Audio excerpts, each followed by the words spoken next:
안녕하세요. 클로버 교육학원 과학팀 중등부 팀장 우상호입니다. 저는 24년도 1학기 기말고사 신정중학교 과학 시험 분석을 위해서 인사드리겠습니다. 원래 신정중학교 문제가 쉬운 편은 아니었는데 요 근래에는 조금 쉽게 출제가 되는 경향이 있었고, 하지만 실제로 중3 같은 경우에서는 조금 어렵게 계속 출제가 되고 있었거든요. 그런데 이러한 양상이 중학교 2학년까지도 내려져 온 건 아닐까라는 생각이 들었습니다. 이번 시험에서 조금 타격을 입었었던 친구들은 기존의 80점 후반부에서 90점 초반을 점수를 얻었던 친구들이 타격을 입지 않았을까라는 생각이 들었습니다. 왜 이런 생각을 했었냐면, 첫 번째, 정확한 개념과 원리를 이해하지 않고 이제 대략적으로 흐름을 판단하면서 부분적으로 문제를 풀고 개념을 습득하는 그런 학습 방법을 선호했던 경우와 할만하겠구나 이렇게 가볍게 생각한 경우, 그리고 세 번째는 타 과목 등에서 간접적으로 정신적으로 영향을 받았던 그런 요인들이 있었다라고 생각이 되었습니다. 위와 같은 요인을 토대로 이제 신정중학교의 시험 특성과 효율적인 공부 방법에 대해서 안내를 드리려고 합니다. 대부분의 고난도 또는 감점 요인이 되었던 문제들은 3단원 태양계에서 출제되었습니다. 전반적으로 태양계 파트는 중상, 상 난이도라고 생각이 되었으면서 광합성 파트에서는 중간 정도의 난이도를 보이고 있었다라고 생각이 되었고, 태양계에서는 꼼꼼한 암기와 정확한 이해가 없었다면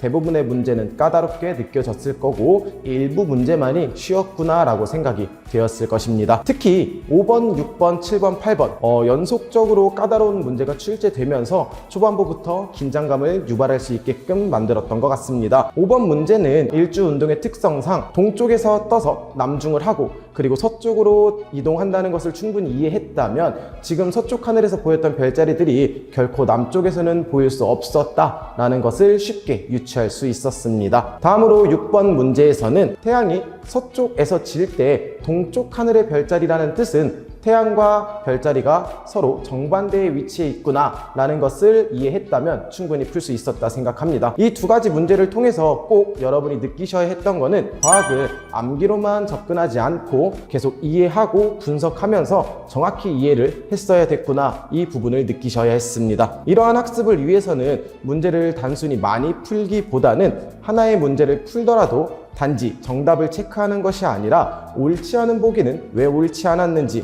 분석해야 했고, 또 이러한 보기들을 바르게 하나하나씩 모두 고쳐나가는 연습을 해야 했으며, 문제에 나와 있는 모든 표현에 대해서 본인들이 납득을 하고 이해하고 고민하는 그런 과정이 필요했습니다. 마지막으로 7번, 24번과 같은 문제는 최근에 신정중학교에서는 자주 출제되지 않았던 유형으로 좀 새롭게 나왔지만 그렇게 어렵지는 않았고 단순히 생소했었을 뿐이다. 하지만 쉽게 자료를 활용하면서 정답을 찾아낼 수 있었다라고 생각합니다. 이러한 것들을 통해서 신정중학교의 시험에 고득점을 얻기 위해서 다음과 같은 주의사항이 필요했습니다. 쉽고 적당한 난도를 예상하면서 이제 공부하지 않고 항상 어렵게 출제될 수 있겠구나 라는 것을 염두에 두고 대비하라 였습니다. 암기가 많은 단어는 꼭 스스로 개념 정리를 하는 것을 추천드립니다. 두 번째는, 문제는 양보다 질적인 분석이 더 중요하다는 것입니다. 한 문제를 풀더라도 문장 하나하나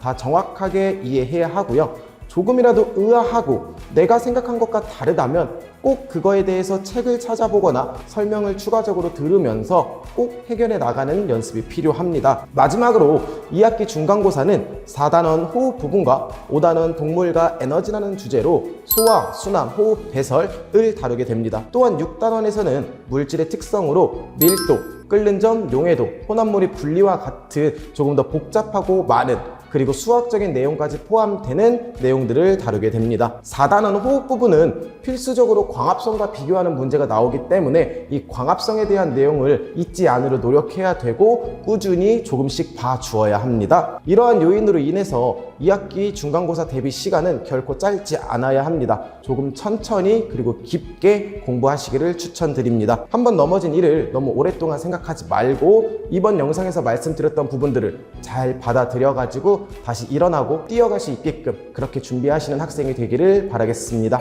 감사합니다.